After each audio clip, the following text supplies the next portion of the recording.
Suicidal thoughts can be tough to deal with, but help is available. Author Gina Cavalier joins us to talk about how she was able to heal suicidal ideation through spirituality and therapy. Stay tuned.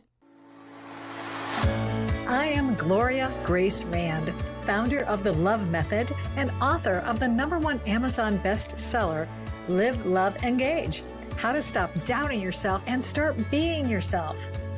In this podcast, we share practical advice from a spiritual perspective on how to live fully, love deeply, and engage authentically, so you can create a life and business with more impact, influence, and income. Welcome to Live, Love, Engage.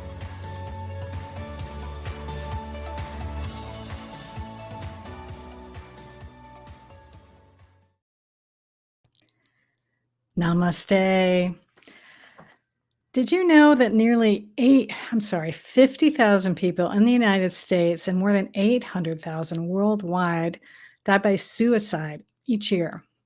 And in the U.S., it's the second leading cause of death among 10 to 14-year-old kids and young adults between the ages of 25 and 34. So it's not exactly a fun subject, not one that we typically talk about on the podcast, but it is an important one. And I think, it needs to be talked about. And I've got a great guest who I'm going to be bringing on in just a moment. She has co-authored a book that is coming out soon called Surviving Suicidal Ideation: From Therapy, Spirituality, and the Lived Experience. But before I bring the wonderful Gina Cavalier on, I would like to welcome you to the podcast, especially if this is your first time. I am Gloria Grace, and I help female entrepreneurs shed self-doubt and negative thought patterns so you can grow a business that aligns with your soul's purpose.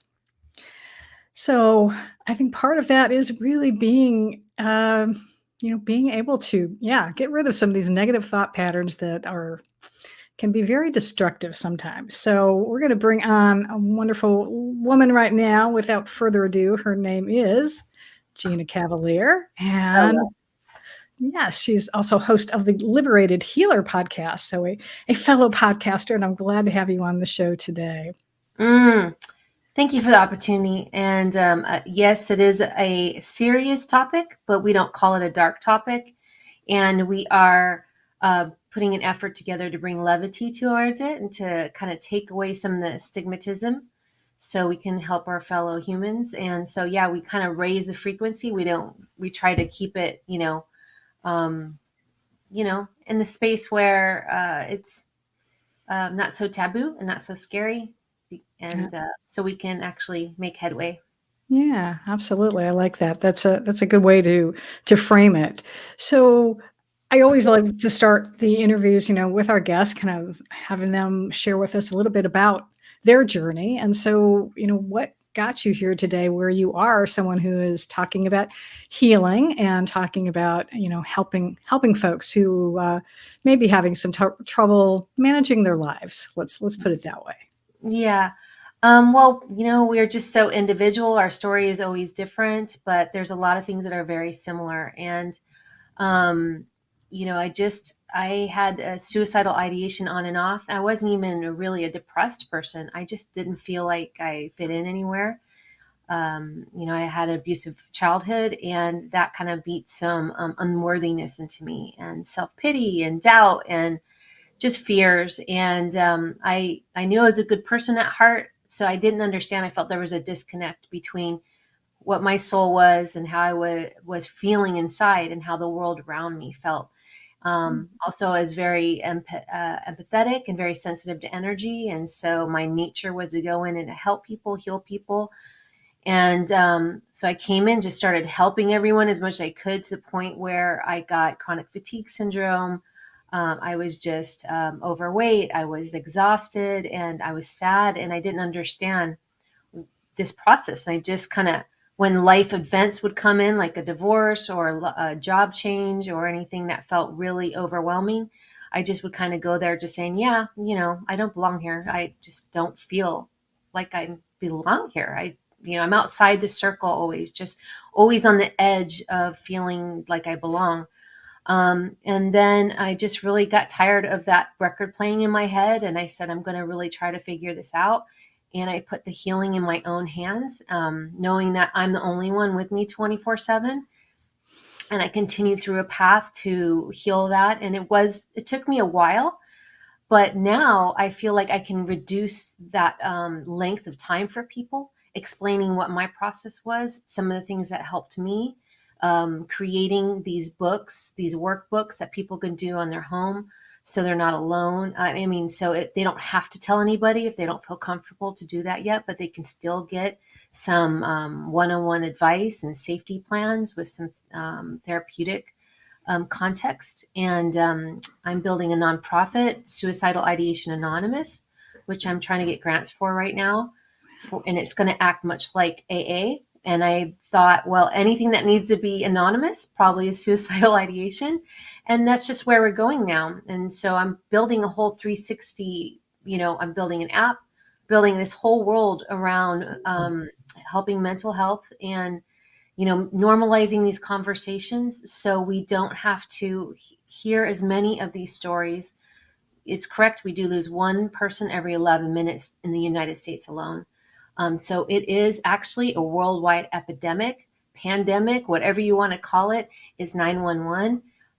We also have to have programs in place where people aren't so scared and overwhelmed by what might happen. Is it going to damage their future prospects of working? Is it going to, because a lot of people have these emotions and they come over you and then they go away.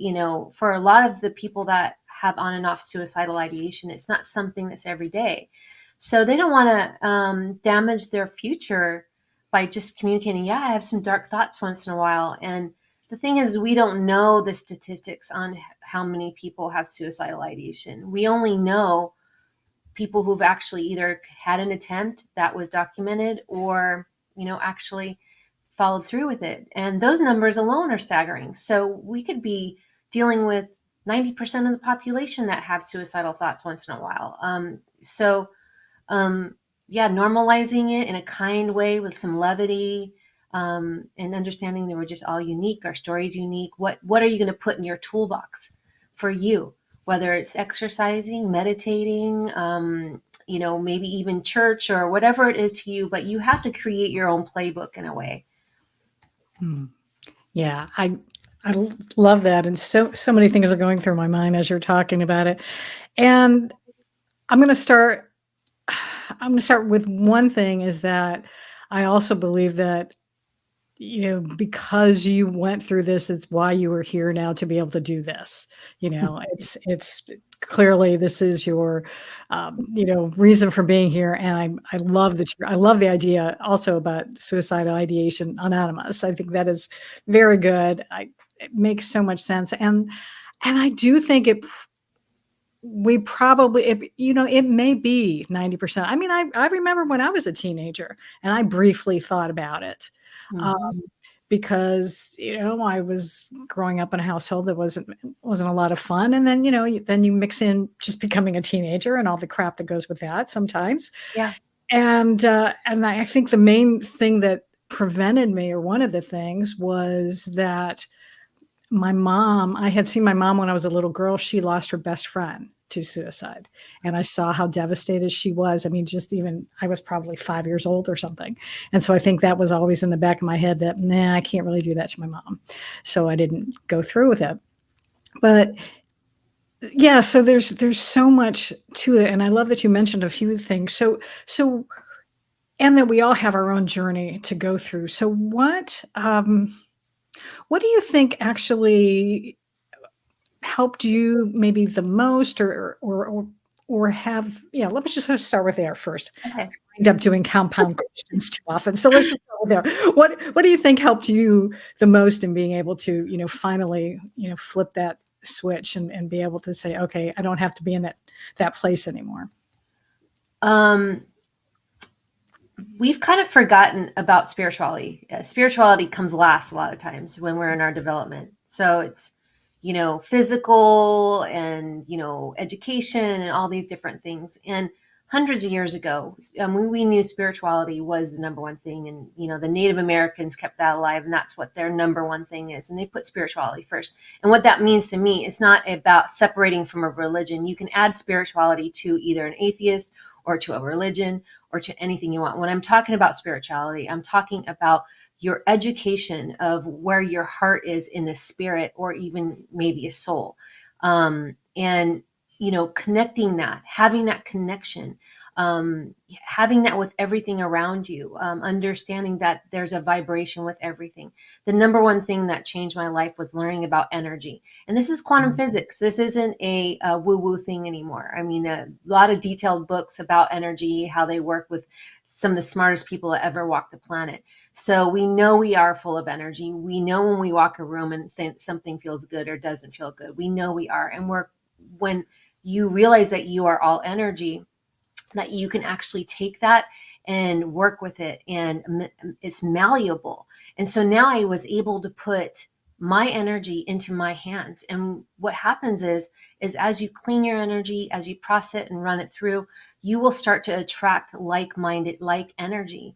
And so at the time when you're feeling very depressed and overwhelmed, and maybe you have these trauma that you haven't either worked on yourself or with a medical professional, that trauma is living outside of you and you're attracting more trauma to you. It is energy. And that's all I was doing. I was attracting more and more toxic people to me, who would just happily take every bit of energy I had left in my body, and not realizing even that they were doing it. But I was giving it away freely. And so at some point I had to take accountability and say, I'm the one giving all that energy and not saving it for myself, and not loving myself. I love everything around me. I love my job because it gave me some kind of validation and made me feel worthy momentarily. But at the end, that job didn't love me, really. It did pay some bills. But at the end of the day, I would go home and feel empty. So I wanted to fill up my energetic tank constantly. Learning how to ground is something that we've lost with all the cement and all the technology and everything. Our body is literally struggling, and all the Wi-Fi. We don't even realize our phone, how much all this energy around us is messing up with our conductor of our energetic body. So learning how to ground and how to release, no matter where you are, you can be in a 20-story building, grounding yourself to the center of the earth, and putting your body on release for judgments coming at you, criticisms coming through other people or for your own mind, releasing that. And then learning how to run that energy and connecting with the earth and the cosmic energy. And that really makes you feel and understand, wow, I'm a part of this big ecosystem. I'm supposed to be here. There's a purpose. We do all come in with a purpose. We really, really do. And when you realize that, as someone who has on again, off again suicidal ideation, you start to want to find that purpose. You start to fall in love with yourself, and the paths just start to open a little more. The clouds just start to fall away. And you recognize that every little thing that happened to you, it happened for you, not to you. And that's the thing that you start to change in your mind, and you go, because a lot of, especially if you have trauma, it feels like, why did that happen to me? Why does this keep happening to me? But it's happening for you. And if it's happening repeatedly, which was in my case, it was finally, it was like a bird knocking on my window, tink, tink, tink, tink. Look, there's something you need to look at here. And listen to that little knocks, those little knocks, and having some awareness of your environment, how you're communicating to people, your whole energy changes. I used to be all over the place, workaholic, erratic, not grounded. If something came over emotionally, it'd be like, oh no, I have to deal with that, and it would be like a layered cake on top of pain, on top of pain. And then I would go home and just feel so empty. Now, conflict comes to all of us every time, all day long, So what happens is when you get to this place, as conflict comes in or an obstacle comes in, you get grounded and you look at it in a different way. And you look at it from all sides. You look at it a little bit more calmer. And then you say, oh, I can see the path clearly, how to fix this with the least amount of resistance. And I don't have to live with it for hours and days and nights. I can just move through the energy and let it go, and not let it run around in my head and own me. And once you do that, you have more time in your day to actually accomplish the goals that you want. I've written, you know, I wrote this book in 3 months, and I got a second book deal a couple weeks ago. I have another book due in 3 months. So I wouldn't have been able to accomplish those things if I was in my head spinning all the time. Oh yeah, absolutely. And that is the one thing I think is important. I know think I've made this point on the show before, but it is good for people to understand is that, yeah, life is going to come at you, but because when you start having some sort of a spiritual practice, something that is going to help you, it does get easier and easier to deal with those things. And you can, or even frankly, just to even recognize it and then go, oh, wait a minute.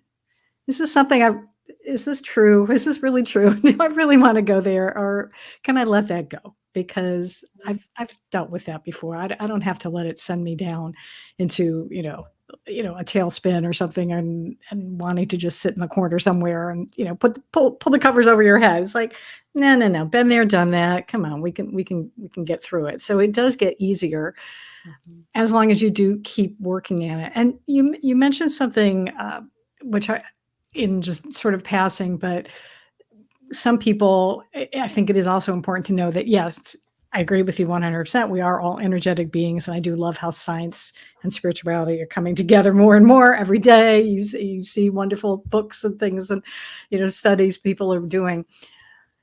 And sometimes it's not enough. So where does therapy fall in this? And how do people maybe have to, realize that maybe they do need to get some other outside help as well? Well, it's the whole reason why I asked Dr. Amelia Kelly to join. I did have the vision to have this book. I knew I was going to do it. I'm actually have a vision that I'm going to write 3 books. I've become what they call a cipher now. And knowing that I'm doing that, which it means I'm a energetic source of information coming from ascended masters that I'm writing these books with. But I knew that I needed to have a clinical, I wanted to have a 360 view because I'm coming from a lived experience in the spiritual aspects that worked for me. But absolutely, we have to know medically what's going on in our mind a lot of times. And again, that's scary to go out to maybe a doctor. That's why we put it in the book. And you can look at what a small T is trauma, what a big T is, maybe some myths and taboos, maybe what's going on in your mind chemically with these different traumas. And there's no way I could have added that to that.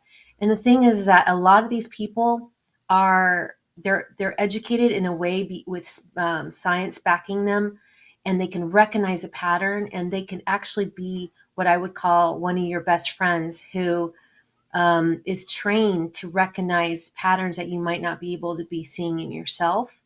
And it's a part of your tool set. And you might have to go through a couple different ones that resonate with you, and that's not a bad thing. You just have to get to that point where you see that you find someone who sees you, that you feel like you are safe with, that they're going to look right into your eyes, and they're going to go, let's go through some of these things. And they're going to be able to pinpoint a couple things that maybe you can't see in yourself. And I had a really good doctor that I hardly ever saw, actually, because within like 4 treatments, he would tell me as well. I was like, I don't think I need to see you for a while, but he was so good. So they're out there, and they're very compassionate individuals. We need to support our mental health facilitators, doctors. Doctors are one of the number one areas, doctors and nurses, of people that commit suicide. Actually, their job is very stressful and painful, and we know that we have a lot of things with insurance and affordability that we have to work on as a collective. And as we all raise up energetically as a collective, we're going to demand more. We're going to be able to see better paths to help our community. Each single person that rises in this way is not just helping themselves. You really are actually adding to that pond of beautiful, energetic light that's going to make the world change for positive. And once you turn that on, you can't turn that off. It's something that never goes off again. Once you see that you're a part of this big collective, and it actually takes away any of the really deep, dark serious thoughts, because you know that regardless, you have this purpose. And so I found some web results. I can show them if I you like like. that. It's all right. It's all good. So many things I want to go to. I want to remember, because I want to kind of circle back to Sure. something you mentioned, but it's a little bit off the topic, but I want to stay on the topic temporarily. If someone listening to this right now is, saying, yeah, I've had some thoughts like that, what would be the first thing that you would recommend that they do to be able to, reclaim their life and be able to be more focused on what they want to do, as opposed to what these, ideas are trying to have them do instead? First thing to do would be to, I like how Jordan Peterson says, when I listened to him, his advice was to just wait one more day, give it one more day. Mhm. And I liked that because, just from my experience, the energy usually shifts within a day. So if you're really just going, you know what, I can't do it anymore. I really can't do this anymore. You gotta look. You gotta say, you know what? Let's just do it tomorrow. and then honestly, the energy does changes, because when you're in that heightened feeling of I got to check out, like you're at, we detailed 5 stages. So it's the 5 phases of suicidal ideation, and then the 5 phases of healing. So we kind of merge those two, so you can kind of gauge where you are. Are you in a 1, 2, 3, or 5? If 5 is action, and if you're in 5, which is action, give it one more day. Just say, okay, you know what? I'll do it tomorrow. And usually it does really change. That's the first thing. Then you have to really look at how you're feeling and what makes you feel safe. So again, that's why I like the book, because it's a workbook, and there's a safety plan in it, and there's resources. So there's recommended apps. There's recommended, you could call the National Suicide Hotline. There's different things that you can do on your own if you don't feel like communicating with anyone. But obviously, getting to the point where you can be, there's people, everybody, we all have someone out there that we know that we can try to bring into the situation, and eventually getting that point where you feel like, hey, I just need someone that's going to be my safety net. And you look at those safety plans. They're also online. They're also at drmiliakelly.com.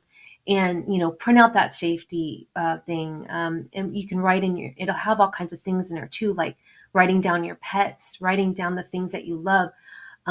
For me, when I started, I love music, and I've used music as a big healing for me. I turn it on. That's why my Siri comes on. She don't come on, but she comes on constantly, because I still have PTSD. I still have anxiety, and it usually happens the first time I wake up out of my sleep. So the first thing I do is I put on meditation music, and I do it low enough to I don't really, it's not blaring, but it's just this slow hum that keeps me calm all day long. So it's those kind of tools that say, you know what, music speaks to me. And then I really started to think, you know what, do I ever want to silence music? I love it so much. Do I never want to hear the Bee Gees again? Do I never want to, you know what I mean? And seeing just this beauty, and starting to reconnect the synapses in my brain to things that are outside those things that we whatever is in our mind that's really making us feel disconnected. Whether it's I'll never be pretty enough, I'll never have the job that I want, I'm alone, I never met my right partner, I'm getting old, all these things which are really kind of been programmed into us at this point, as we've left our spirituality, as we become more disconnected with our spirit. I mean, our physical body is going to get older, but our spirit never does, ever, ever, ever. And it's always championing us, and we always have guides around us that just are holding us, and we have angels around us, all kinds of beautiful things. And when you start to really feel this hugs from spirit, the loneliness falls away. Even if you might be lonely, even if you might not have a lot of physical people in your life, sometimes that's a good place to work from, because you don't have a lot of toxic people you have to break up with. And then if you say, hey, you know what? I don't want to be lonely anymore, but I'm going to call in a person who is you start to call in better quality people who are aware, who want to build the same kind of relationship with me. And you start to, there's a thing that naturally happens. You start to create these boundaries that are kind to you, but also more respectful to the other person. And it's just a healthier relationship will come out of that. And in general, you will start feeling better because you also am putting yourself first, and it feels really good. I mean, it takes a second, but then you say, wow, I loved myself today. Normally I would have beaten myself up, but now, and having that recognizing that. The second thing that I think that really helped me too is I almost created a second self. I needed my own best friend. And sometimes this best friend was me as a child, where I could hug and say, I'm sorry that happened to you, and release that. And I use this practice through Susan Anderson's abandonment books, and they were on audio, which for some reason audio really helps me. And they were, these and this second self. And so the second self sometimes would, and I, as something would come in, really like a scary thing, something that would trigger me. That second self would say, are you really going to put yourself down today? Are you really going to go there today? Can we go take a bath? Can we, and actually works. And I'd say, yeah, you're right. I'm not going to do that right now. I have too much to do. For me, I really liked this. And so she uses that practice, and it really helped me. I felt just kind of get through the hard moments. I love that. And I wanted to ask you one other thing, because I'm thinking back to when I was, I've had my moments, over the years, but especially even when I was a kid. I think sometimes we can really start to even shame ourselves into feeling bad, and that just makes it worse. So I think sometimes, and tell me if you agree with this or not, but I think sometimes it's okay to give yourself permission, like to have a little pity party, and even put on sad music. I mean, I love Barry Manilow, but I have to say, when I was a teenager growing up and I had all these Barry Manilow albums, there would be some really good songs on there that I would just like listen to and cry with. So what do you think about that? Is that, Absolutely. Yeah. You have to, it's like a teapot, and you have to let the air out. And you Mm. can't be shameful of that air. But you have to do it in healthy ways. So for example, if you've got and a lot of times when I do energy work on people, I see like their bottom area or their first chakra, a lot of time from maybe even childhood, is completely stuck. And that you can see that they have this anger in them. And that when I see this bright red, this anger, that has to be released. Again, I love putting music on, just dancing around the house and just kind of letting that thing go, letting the tears come. Tears are an important process of our physiological body and our emotional release. It's so important, especially for men. They're told they're not supposed to cry, or men are huge. They're 80% of the suicidal rate. So they're definitely in our hearts, and we need to support the men and say, let it out, just scream, just let the tears come. It'll feel so good to let that go. But also finding healthier other ways. Like, I love boxing, and it's so funny. I always tell people I love to kick. I just love it. I don't know why. It's like my body loves it so much. And when I get to go to boxing class, and for some reason that physical act and just that kick, just momentarily, it lets me just say, no, there are a lot of hard things in this world. I can't personally take them on. I can't, as one person, go in and heal the wars and heal all the abused animals and worry about all the children. But if I help myself and I become a whole person who's aware of my actions, what I put online, what kind of energy I'm putting out every day, not only am I helping myself, and I'm helping the community as a whole. And the more that we do that, we're going to see big changes happen. And what I'm saying about, be very cognizant of the energy you're putting out into the world. It is really important. If you have a cause that you are really championing for, you can still champion that cause, but you can do it in kinder ways. And it's really important because you actually carry that energy with you. If you go online and you go be keyboard warrior, as they call it, which I understand. And if you're passionate about that, do it. But you got to do it with grace, Grace. You have to, because you actually will carry that. If you start name calling and belittling people and commenting on people's physicality, and you know what, you carry that. And then when you want, and when so, Yeah. especially going into an election year, we have to realize. I always try to see people as when they were babies, or that they came into this world Yes. not full of these things, Right. and they have their own journey too. And we have to realize that sometimes people that we don't like are our best teachers. Mm. Oh, yeah, So absolutely. you're not separate from them. That especially like we've given political figures so much, they become the celebrity, right? And the reality is they're supposed to be servants that like we've given them the power, so we need to take that power back. We've given money power, we've given medication power, we've given the politicians power. We need to come back locally and community. Like I deal with, you can deal, if you want to make an impact, work locally, help the older people around you, help protect children, help feed the homeless, like help animals if that's your thing, or just work on yourself or write a book or whatever you want.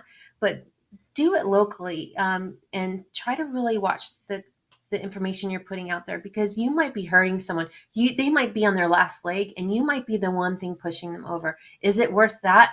No. No. And then when I get it still, I'm like, oh, I can't believe that person said that. I want to say something. And then I go, no, it's going to live on the internet forever. I'm going to carry Mhm. that energy with me, and I'm going to bring it into my work. I'm bringing it into my home. No. And then you forget about it. But Yeah. that practice is actually really good. And if we do that a lot less as a whole, we're going to see things just start to be a little kinder, a little softer.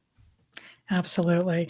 And I love that you mentioned, like, having, like, causes, because that's the other thing I have found too, is the way to be able to I've been able to take myself out of, like, a funky mood or something, is if I focus on somebody else and I start giving to them, doing something. So that, because then we get out of our own head and we're focused in on serving somebody else. And so I think I'm glad. Yeah, I have one tip for that, just to explain.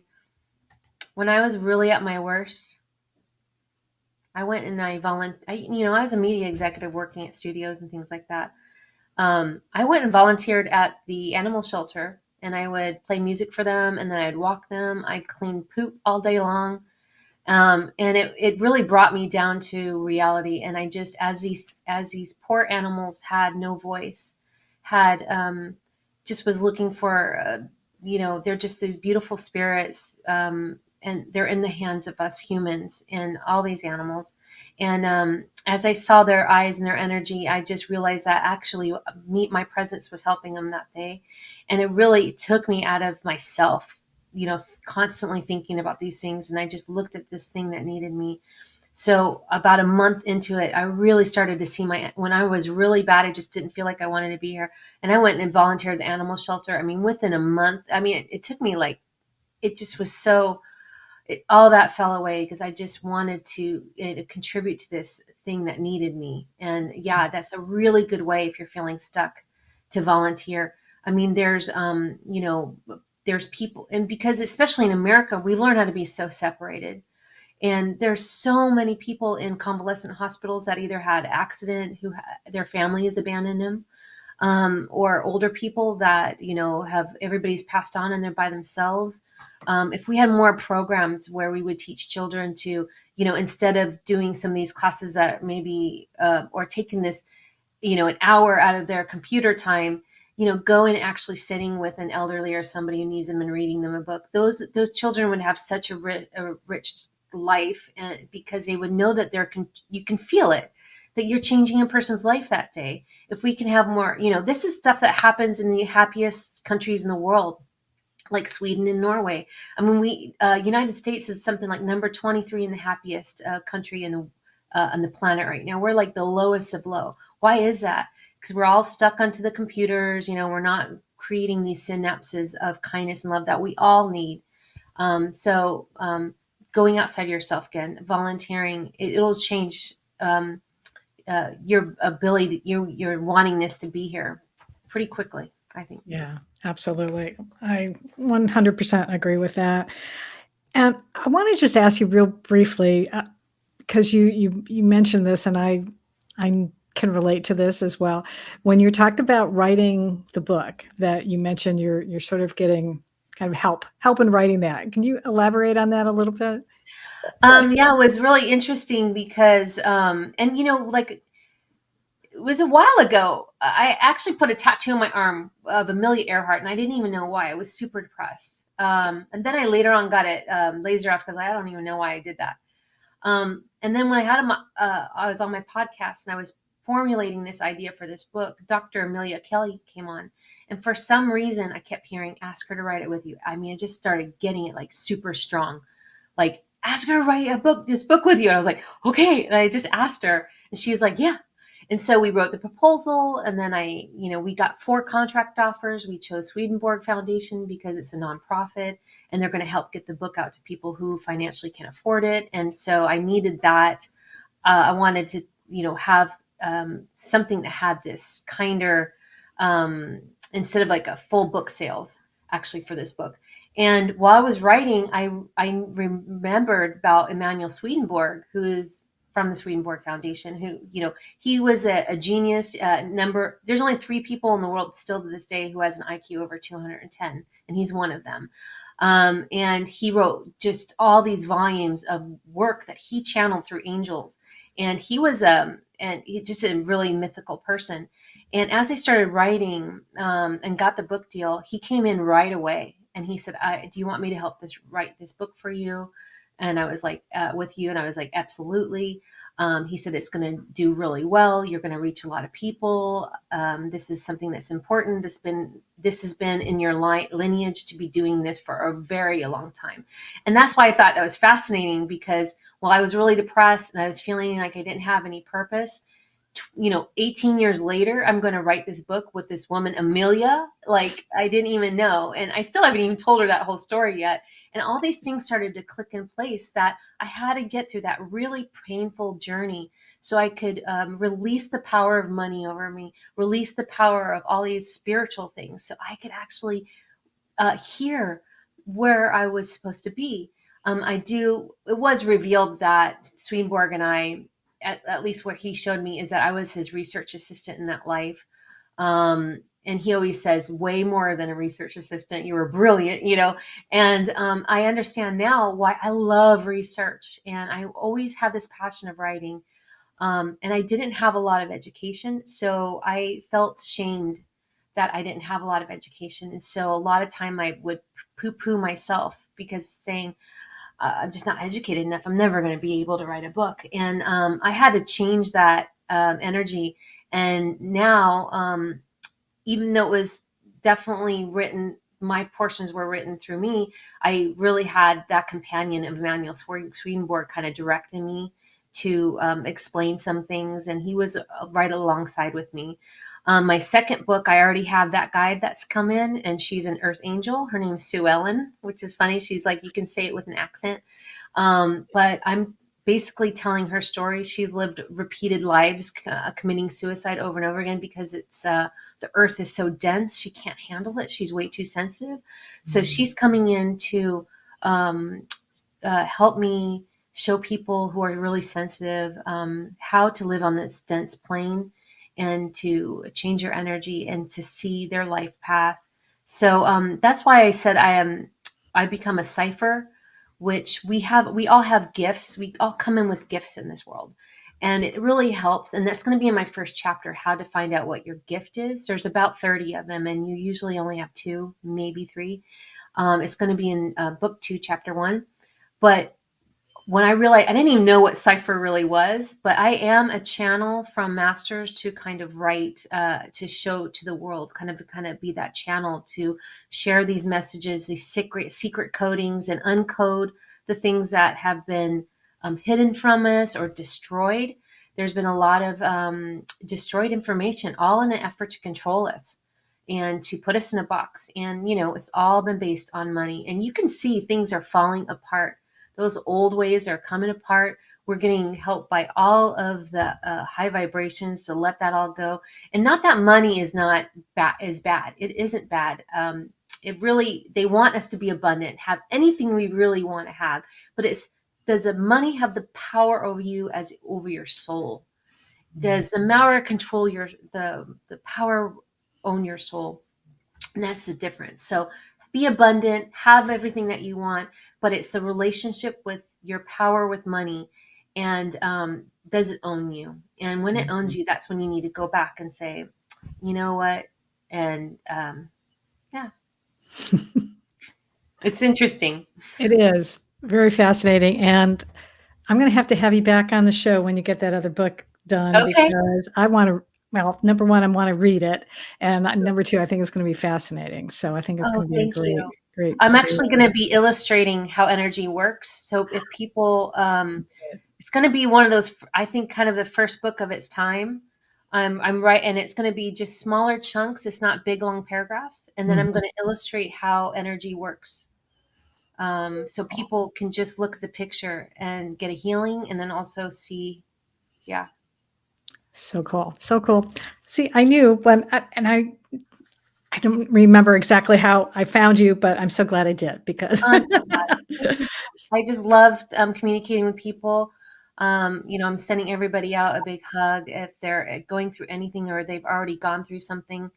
And that's why we really need to bring levity to these hard conversations. And as you can see, like, I don't bring a heaviness to it, yeah. and I, like you said, I found my purpose, and it's like I can't, who would have thought like this would be my daily conversation, but I'm so blessed and grateful. Absolutely. Well, which brings me to my last question, which is, how can someone learn more about you? How do they find out about, because I know the book isn't going to be released until June, I believe, right? Correct. So, Well, yeah. I have the liberatedhealer.com. I actually have meditation one up right now. It's only $125, and it shows you how to ground and do the earth and cosmic and to run the energy. And that's always the basis. If you do that, you're going to change your energy right away. And it's only $125, and I pay for all the processing fees and everything there. And so I'm trying to get that out to help, like, start recouping and having some product. And I'm going to be doing meditation too, and healing one, where actually you can get healing guides. I'm going to show you how to get your own healing guides and how to channel them in through your hands and all around you. So we're going to do some advanced techniques on my website, the podcast Liberated Healer. And then also you can buy the book now, Surviving Suicidal Ideation: From Therapy to Spirituality in the Lived Experience. Is out on pre-sale right now on pretty much all major bookstores. And Suicidal Ideation Anonymous, I'm looking for grants right now. I just got my EIN, and I'm going to be putting together a whole team for that. I can't do that alone. And I'm just putting the universe and calling in people who want to help with grants, and building a wellness app. I'm actually raising $3 million for the wellness app, and I'm just doing a 360 thing and going for it. So if you know anybody that wants to contribute and being part of this amazing effort to help our community, I welcome you in, and ask me any questions at Gina@theliberatedhealer.com. All right. Excellent. Well, I'll have all of that in the show notes, and I may have an idea for you as well. So we'll talk afterwards. But thank you so much for being here. This has been educational and enlightening. I would say, especially because I did my job then. Yes, for sure. So thank you, and thank you. I know everybody out there got some wonderful value from you. I appreciate it. I appreciate you. Thank you. And I want to thank all of you for watching, and whether you're watching on YouTube or on social media, thank you for listening to the podcast, and make sure that you are subscribed and following me, because next week we're going to be having Ellen Rothstein on, and she is a certified life transition coach, and she's going to share some ways that you can cope with, crazy transitions that happen in our lives, like relationships or becoming an empty nester, changing careers, maybe starting a business. So it should be a good one. So I look forward to having that conversation and having you join us. So until next time, hope you will go out and Live fully, love deeply, and engage authentically.